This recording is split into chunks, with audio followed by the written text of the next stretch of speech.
Assalamualaikum warahmatullahi wabarakatuh. Salam sejahtera bagi kita sekalian. Perkenalkan, nama saya Muhammad Andriono dari kelas 11 MIPA 3 nomor absen 21.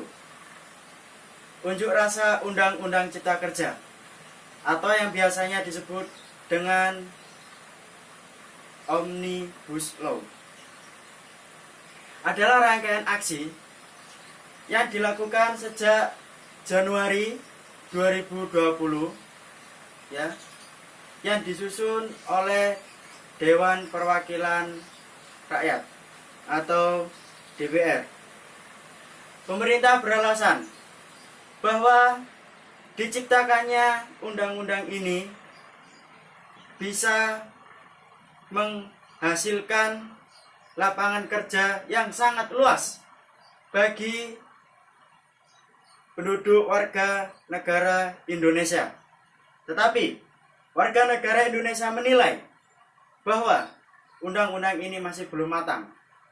Maka dari itu, warga negara melakukan aksi demo ini. Unjuk rasa memprotes materi undang-undang. Pengunjuk rasa memprotes materi undang-undang. Ya, dikarenakan materi tersebut belum matang. Maka dari itu, dari kalangan mahasiswa, warga negara Indonesia, bahkan pelajar SMA dan SMK, serta semuanya ikut turun dalam aksi demo ini.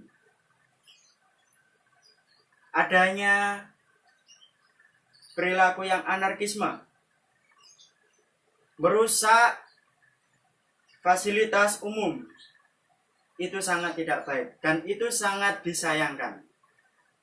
Banyaknya korban berjatuhan, saling menyalahkan satu sama lain. Ya. Itulah akibat dari demo yang dilakukan saat ini. Maka dari itu, kita sebagai warga negara bangsa Indonesia harus bisa memilih mana yang benar dan mana yang salah. Bahwa aslinya tindak anarkisme tidak sepatutnya dilakukan karena itu sangat merugikan banyak pihak. Itu merugikan banyak pihak, itu merugikan diri kita sendiri. Maka dari itu kita sebagai bangsa Indonesia, warga bangsa Indonesia harus bisa memilih mana yang benar dan mana yang salah. Yang salah kita tinggalkan, yang benar kita jalankan. Dan di mana yang benar kita harus sesuai dengan prosesnya, sesuai dengan proses yang ada, sesuai dengan proses yang berlaku di negara ini. Dan kita sebagai bangsa, warga negara bangsa Indonesia harus mematuhi Undang-Undang Dasar 1945 dan berpedoman dengan Pancasila. Banyaknya aksi-aksi yang tidak dapat ditiru itu sangat memperjelek nama institusi. Ya, banyak kalangan mahasiswa, bahkan ada seorang pemuda yang bukan mahasiswa tetapi mengaku sebagai mahasiswa, hanya dibayar dengan 100.000. Ketika ditanyai oleh aparat, tidak tahu alasannya apa, tujuan mereka ikut demo apa. Sangat disayangkan. Ya. Penolakan ini mengakibatkan TNI dan Polri bekerja sama, menurunkan ratusan bahkan ribuan anggota ke dalam lapangan untuk mengamankan gedung DPR. Saking anarkismenya, para pihak-pihak yang tidak bertanggung jawab mengakibatkan kerusakan.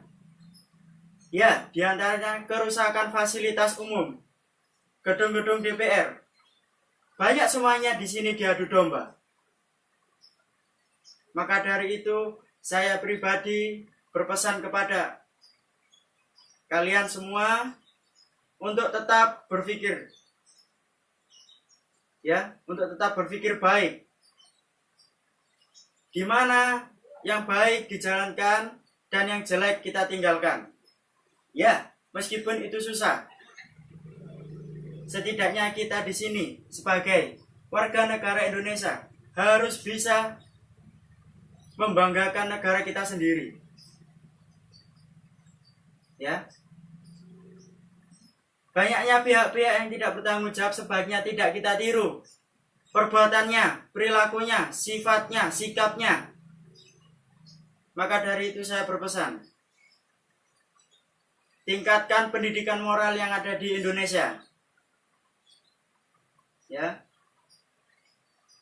Maka dari itu kita harus tetap bersemangat.